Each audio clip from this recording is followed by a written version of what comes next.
খুবই অস্থির এবং বিপজ্জনক কিছু মুহূর্ত পার করছে বাংলাদেশ। আমরা যেটা জানি যে বুধবার সেনা সদরে সেনাপ্রধান জেনারেল ওয়াকারুজ্জামান সেনা কর্মকর্তাদের উদ্দেশ্যে একটা বক্তব্য রাখেন। সেখানে বেশ কিছু চলমান পরিস্থিতি নিয়ে তিনি আলোচনা করেন। আনুষ্ঠানিকভাবে সেনা সদর তার বক্তব্য প্রকাশ করেনি, কিন্তু মিডিয়াতে ওনার বক্তব্যটা এসেছে। সেখানে দেখা যাচ্ছে যে নির্বাচন, করিডোর, বন্দর সহ নানা ইস্যুতে তিনি কথা বলেছেন। পুরো বক্তব্য নিয়ে আলোচনা না করে আমি যদি পুরো এক দুটা পয়েন্ট নিয়ে কথা বলি, তাহলে দেখা যায় যে নির্বাচনের সময়সীমা নিয়ে তিনি একটা কথা বলেছেন যে ডিসেম্বরের মধ্যে নির্বাচনটা হওয়া উচিত, এবং কোথাও এসেছে যে জানুয়ারিতে নতুন সরকার থাকবে। আমরা যদি খেয়াল করে দেখি যে 5ই আগস্টের পর রয়টার্সকে একটা সাক্ষাৎকার দিয়েছিলেন জেনারেল ওয়াকার। সেখানেও কিন্তু তিনি 18 মাসের মধ্যে নির্বাচনের একটা টাইম ফ্রেমের কথা বলেছিলেন, এবং এই ডিসেম্বরটা সেটার সাথে মিলে। আরেকটা আপনারা খেয়াল করে থাকবেন যে বিএনপি সহ বাংলাদেশে বেশ কিছু রাজনৈতিক দল ডিসেম্বরের মধ্যে নির্বাচনের ব্যাপারে সরকারের উপর চাপ তৈরি করছে, এবং তারা এটা খুব শক্তভাবেই দাবি জানিয়ে আসছে। এখন জেনারেল ওয়াকারও সেই সময়ের মধ্যে নির্বাচনের কথা বললেন। আরেকটা বিষয় হচ্ছে করিডোর।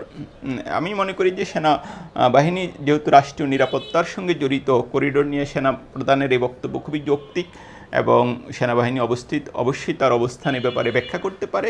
উনি যেটা বলেছেন যে করিডোরটা নির্বাচিত সরকার সিদ্ধান্ত নিতে পারে, এই বক্তব্য আসলে সমর্থনযোগ্য। এটা গেল একটা দিক। আরেকটা দিক আমরা দেখছি যে বিএনপি নেতা ইশরাক হোসেনের সমর্থকরা গত কয়েকদিন ধরে ঢাকায় একটা আন্দোলন চালিয়ে আসছেন।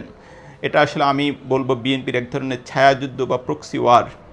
এটা নাম দেওয়া হয়েছে ইশরাক সমর্থক, কখনো আমরা ঢাকাবাসী, কিন্তু এটা আসলে বিএনপির নেতাকর্মীদেরই আন্দোলন। এটা ছিল ইশরাক হোসেনকে যেন শপথ দিতে দেওয়া হয় এবং তিনি যেন দায়িত্ব নিতে পারেন সেই জন্য।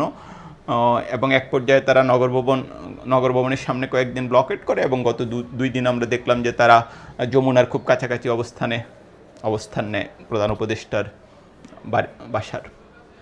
এবং আজ এটা হাইকোর্ট বিভাগে এটা রায় হয়েছে। দৃশ্যত ইশরাকের শপথে বাধা দূর হয়েছে, যদিও এই মামলাতেও আসলে মঙ্গলবার আমরা হাইকোর্ট বিভাগে কিছু অনাকাঙ্ক্ষিত ঘটনা দেখি। আদালতের উপরে এক ধরনের প্রেশার ক্রিয়েটের পরিস্থিতি তৈরি হয়, যেটা আসলে নতুন যে বাংলাদেশের চলার স্বপ্নের কথা বলা হচ্ছে সেটার সাথে সাংঘর্ষিক বলতে পারি। সে যাই হোক, আজ যখন শপথের বাধা দূর হলো প্রথম, তারপরও আন্দোলন কিন্তু প্রত্যাহার করেননি ইশরাক হোসেন। শুরুতে তিনি আসিফ মাহমুদ ভূঁইয়া এবং মাহফুজ আলমের পদত্যাগের দাবিতে আন্দোলন চালিয়ে যেতে বলেন। তারপর এখন যেটা দেখছি 48 ঘন্টার জন্য আন্দোলন স্থগিত করেছে। আবার বিএনপি দেখে একটা সংবাদ সম্মেলন করে বলেছে যে ডিসেম্বরের মধ্যে নির্বাচনের রোডম্যাপ না পাওয়া গেলে সরকারকে সহযোগিতা তারা নাও করতে পারেন। সব মিলে একটা খুব ঘোলাটে পরিস্থিতি তৈরি হয়েছে, এবং প্রফেসর ইউনূস সরকারে থাকবেন কি থাকবে না এটা নিয়েও নানা রকম গুঞ্জন আমরা দেখতে পাচ্ছি। এবং মাহফুজ আলম, যার আমি নিজে একটা ভিডিওতে কিছুদিন আগে তার সমালোচনা করেছিলাম, কিন্তু আজ দেখেছি তিনি দুঃখ প্রকাশ করেছেন। আসলে বিশেষত ইসলামিস্টদের সঙ্গে এনসিপির যে দূরত্ব, সেটা তৈরির ক্ষেত্রে মাহফুজ আলমের কিছু বক্তব্য খুবই বড় ভূমিকা রেখেছে।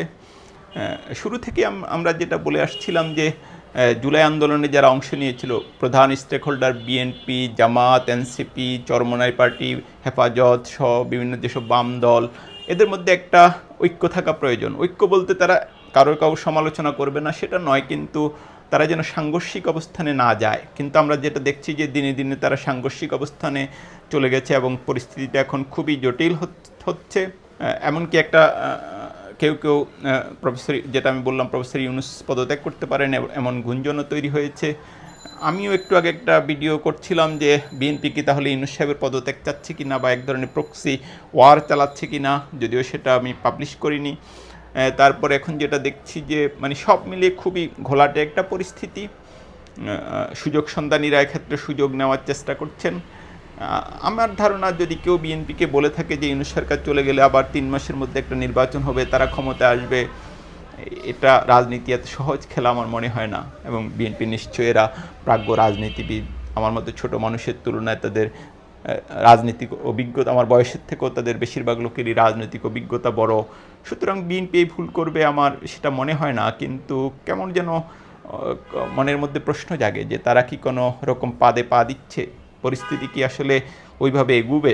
যে কোনো এই যে একটা সংকটকালীন পরিস্থিতিতে আমি যেটা মনে করি, সরকার, বিএনপি, জামাত, এনসিপি, ইসলামী আন্দোলন, হেফাজত এবং সিপিবি, বাসদ, সব রাজনৈতিক দলগুলোর মধ্যে একটা ইস্পাত দৃঢ় না হোক, অন্তত একটা সংযোগ ধরনের ঐক্য প্রয়োজন। নির্বাচন ডিসেম্বরের মধ্যে হলে ডিসেম্বরের মধ্যে এটা রোডম্যাপ হতে পারে, কিন্তু আবার ওই যে দেখা গেল কোনো সংস্কারই করতে দেব না, সেটাও একটা জটিল পরিস্থিতি তৈরি করে। সে যাই হোক, প্রফেসর ইউনূসকে আসলে বাংলাদেশের খুবই প্রয়োজন। এই মুহূর্তে তার পদত্যাগ বা তিনি যদি চলে যান, এটা হবে একটা জাতীয় বিপর্যয়। এবং কেউ যদি স্বপ্ন দেখেন যে এই সুযোগে তারা একটা ভালো মানে তাদের ক্ষমতাটা আরও এগিয়ে আসলো, এটা ভুল করবেন। আমার মনে হয় এখন জাতীয় ঐক্য খুবই জরুরি, এবং জরুরি প্রফেসর ইউনূসের বাংলাদেশের সঙ্গে থাকা, বাংলাদেশের সরকারের দায়িত্বে থাকা।